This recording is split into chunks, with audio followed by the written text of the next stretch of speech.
How to make your text always lowercase on iPhone. To get started, first of all go ahead and open up the Settings application on your phone. Once you're here, go to General as shown.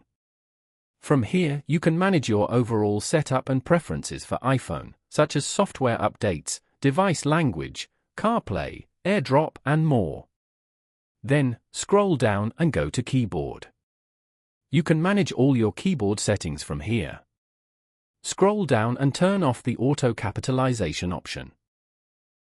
You can also choose to disable other options like Show Math Results, Smart Punctuation, Delete Slide to Type by Word, and more. This way, you get more control over your experience with the device. Following these steps, you can easily make your text always lowercase on iPhone. Thank you for watching. Please leave a like if this tutorial helped you, or leave a comment below if you have any questions related to the video.